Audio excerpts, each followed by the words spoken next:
as melhores histórias de terror e nonsense. Se acomode e venha comigo.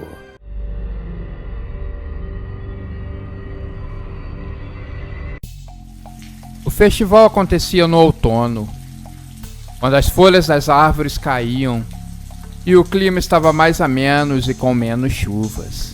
O tempo perfeito para as colheitas. O festival era sempre o ponto alto daquela pequena cidade isolada nas montanhas, mais perto do céu do que do mar. As famílias passavam meses cultivando abóboras gigantes, esperando com ansiedade o momento em que suas colheitas seriam admiradas por toda a comunidade. Mas, naquele ano, o nome que dominava todas as conversas era o de Fausto Peculato. Ele era um homem isolado, tímido, muito calado, mas um fazendeiro de respeito na região. Diziam que as suas tangerinas eram da melhor qualidade do país, mas ele tinha um canto na sua fazenda reservado ao cultivo das abóboras, sua paixão secreta. No dia do festival, ele apareceu com uma abóbora colossal, tão monstruosa que ninguém conseguia acreditar. A abóbora media 6 metros de diâmetro e a sua cor muito forte de um laranja que fazia as vistas doerem. A abóbora de Peculato, posicionada no centro da praça, era um espetáculo à parte. As crianças corriam ao redor, fascinadas com seu tamanho descomunal, enquanto os adultos faziam apostas sobre como ele conseguira tal proeza. Aposto que gastou uma fortuna nela, só para impressionar. Velho exibido. Mateus cochichava com seu amigo Tobias. A noite estava apenas começando. Luzes piscavam nas barracas de comida. O cheiro de caramelo e maçã do amor no ar. O riso e a música enchiam a praça, criando uma atmosfera festiva e despreocupada. Tem algo estranho no ar. Marlene fungava perto da enorme abóbora. Desconfiava que a presença de tal legume afetava de certa forma como as coisas deveriam ser. Depois de Marlene, algumas pessoas comentavam sobre um leve odor estranho que emanava da gigante abóbora. Algo azedo e perturbador. Mas a animação do festival abafava qualquer suspeita. E logo, as pessoas deixaram isso para lá. Depois de algumas horas de festival, muitos comes e bebes, muitas fotos e vídeos, era chegada a hora dos jurados darem nota para a melhor atração da noite. E com muita facilidade, e com a nota máxima de todos os jurados, a abóbora de Peculato se sagrou campeã, para a alegria do homem. O prefeito, então, depois de dar um pequeno discurso e entregar o troféu ao fazendeiro, pegou uma faca com toda a pompa de importância que o cargo lhe dava. Então, ele começou a cortar a abóbora gigante para revelar o seu interior ao público. Mas um silêncio pesado se abateu sobre a multidão. Uma opressão gigantesca chegou para tomar conta de cada um ali presente. A lâmina penetrou a casca com um som estranho, úmido, quase como um gemido. A multidão prendeu a respiração. E o que deveria ser um momento de comemoração logo se transformou em um horror. Assim que a faca rasgou o último pedaço da casca, um cheiro nauseante invadiu o ar. Não era apenas o cheiro de fruta apodrecida. Era algo ainda pior, mais perverso. Era o cheiro da morte. A casca se abriu, revelando o interior abominável da abóbora. Em vez de sementes e polpa, havia carne. Carne mutilada, ossos esmagados e restos que antes eram de animais. E ainda pior, restos de pessoas. Corpos retorcidos e desmembrados, há muito, de pessoas desaparecidas da cidade. Algo que se misturava à polpa ensanguentada da abóbora monstruosa. Algumas pessoas na plateia caíram desmaiadas. Outras pessoas vomitaram tudo no chão. Muitos gritos agitaram a noite. A repulsa era tremenda. Mas antes que qualquer um pudesse reagir, o impossível aconteceu.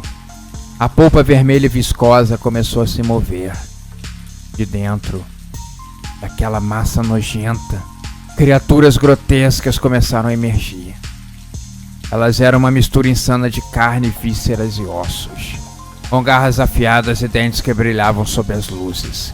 Eram deformadas, como se tivessem sido criadas em um pesadelo febril.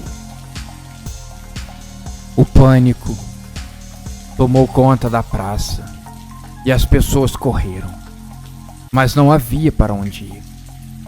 As criaturas eram rápidas e suas garras rasgavam carne e ossos com uma facilidade assustadora. As abominações saíam como enxame da enorme abóbora. O chão da praça estava todo vermelho e escorregadio. No meio do caos, Fausto Peculato observava de longe, seus olhos cintilando com uma luz macabra. Ele não correu. Ele não gritou. Ele apenas assistiu. Sua expressão não era de medo, mas de satisfação. Ele sabia. Ele sempre soube o que estava escondido dentro da abóbora. O preço que havia sido pago para cultivá-la. Meses antes, Peculato havia feito um pacto sombrio com algo antigo. Algo que rastejava nas sombras de sua fazenda há gerações. Em troca de sua colheita monstruosa, ele havia oferecido o sangue e a carne de animais. E depois de humanos. A abóbora era uma espécie de portal, um útero maldito para as criaturas das trevas. As últimas pessoas tentavam desesperadamente fugir da praça, mas a carnificina era implacável. As criaturas não deixavam ninguém escapar. Fausto continuava parado, sua mente absorta no espetáculo macabro que ele mesmo havia invocado.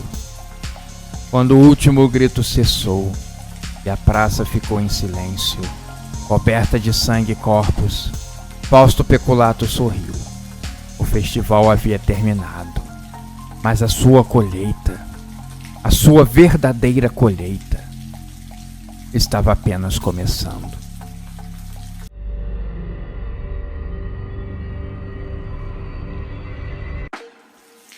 Um dia muito esquisito e que vai ficar marcado para sempre na minha vida.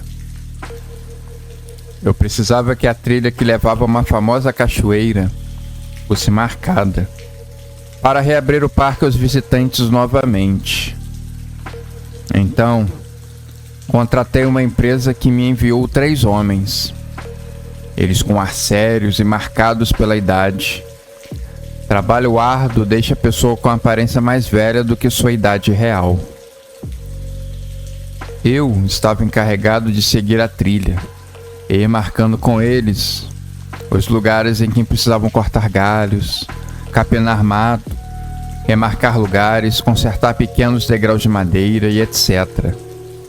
O parque tinha sido deixado abandonado por um bom tempo. Quando meu pai o comprou e prometeu reabrir ao público, uma boa parcela das pessoas mais jovens que não conheceram se animaram de vir conhecer. Então, eu preciso ajeitar as coisas o mais rápido possível. Depois do primeiro contato, pegamos mantimentos, fogo para a fogueira. A tendência era dormirmos em um lugar aberto na mata, para recomeçar o trabalho pela manhã. Meu pai tinha planos de abrir uma pousada lá no alto, depois da cachoeira, para quem quisesse ficar alguns dias no mato, sem o incômodo de dormir no chão ou em tendas. Acho a ideia muito legal. Falta saber se vai ter adesão das pessoas. Dormir no mato era muito mais barato e criava o clima de estar acampando. Começamos os trabalhos sem muitos acidentes. Já estávamos chegando aos 30% do trajeto quando a noite chegou. Mais rápido do que pensávamos. A previsão do tempo era clima seco, sem chuva, e nenhuma nuvem era vista no céu. Todas as estrelas estavam estáticas lá, para o nosso deslumbre. Eu deitei um pouco ao lado da fogueira em que estávamos nos aquecendo. Com a tenda montada, os homens comiam carne ao redor do fogo, quando eu escutei o mato fazer barulho. Fiz um gesto de silêncio para os homens. Seria uma emboscada? O mato continuou roçando. Um vento frio soprava daquela direção, dando indícios que algum mal estava se aproximando. Os homens já estavam pegando nos seus enormes facões, quando um homem muito velho e magro saiu do mato. Tinha uma aparência de povos originários, muito antigo. Tinha um colar de ossos de animais pendurados no pescoço, e uma pequena tanga escondia as suas vergonhas. Ele pediu licença e se sentou conosco na fogueira. Um dos homens lhe deu um pedaço de carne. O velho a saboreou bem devagar, como se nunca tivesse comido um pedaço de carne na vida. Com uma voz muito forte, ele olhou fixo para um dos homens e, antes de começar a contar a história, jogou um pó que estava em uma das mãos na fogueira, fazendo o fogo ficar azulado. Uma parada meio de magia, acho que para criar um clima, e começou a contar. Essa pessoa era encarregada de tomar conta da casa. Sua mãe era viúva. A criança, que vinha crescer meio rebelde, um dia encontrou uma presa fácil na rua. Acompanhou toda a sua rotina no dia a dia, e quando ela menos esperava, a atacou com violência. Um crime que nunca foi solucionado. A mulher envelheceu com esse trauma na mente, e o homem andou impune por aí, até hoje. Eu percebi que o homem que o velho estava olhando se encolhia, com olhos estreitos e coçando a cabeça, como se fosse uma confissão de culpa. Nenhum de nós ousou falar uma palavra sequer. Só acompanhamos o velho contar a história. Depois ele se virou para o segundo e fez o mesmo ritual na fogueira. Dessa vez a chama foi esverdeada. Uma coisa linda de se ver. Adorava passar a perna nos companheiros do trabalho. Escolhia sempre o pior turno para conseguir os melhores espólios. Tratava a mercadoria da empresa como conquistas de guerra, tentando enfraquecer o dono e sempre armando para que um dos seus colegas fosse pego. Teve um que não aguentou a pressão e acabou tentando contra a própria vida. Isso não é um motivo muito forte para a pessoa sentir vergonha e nunca se perdoar para o resto da vida? Ao terminar de falar, ele cuspiu no chão. Estava visivelmente irritado.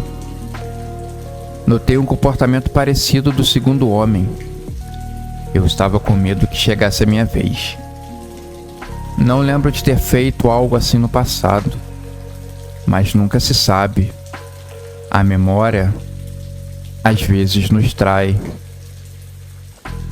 Dessa vez, ele não fez o ritual, mas olhou fundo nos olhos do terceiro homem e começou a contar. O pior pecado é o assassinato. Você tem um colega de trabalho que fica devendo uma grana a você.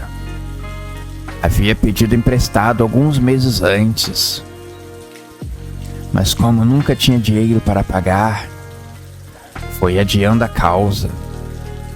A pessoa se irrita com os atrasos do pagamento e um dia vai tirar satisfação. Nem um outro funcionário perto da obra. A pessoa perde o controle, pega uma pá e acerta a cabeça do outro, aproveitando que estava fazendo a fundação de um prédio, ou enterra ali mesmo. Agora que o morto não vai pagar mesmo o que deve. Os 3 homens estavam pasmos. Eu havia fechado um pouco os olhos, esperando a minha vez. Mas ela não veio. O homem magro se levantou. Jogou um outro pó na fogueira. Dessa vez ela crepitou muito alto e alguns espíritos antigos saíram dela, fazendo um barulho assustador. Os homens continuaram parados, entorpecidos. Os espíritos, aos poucos, entraram em seus corpos, os desmanchando. Os homens começaram a derreter na minha frente, e as raízes das árvores rapidamente se alimentaram deles. O velho olhou de relance para mim e desapareceu no meio da trilha, do mesmo jeito em que havia aparecido. Agora, imaginem como eu vou contar essa história para as autoridades. Eles vão me internar, achando que eu estou louco.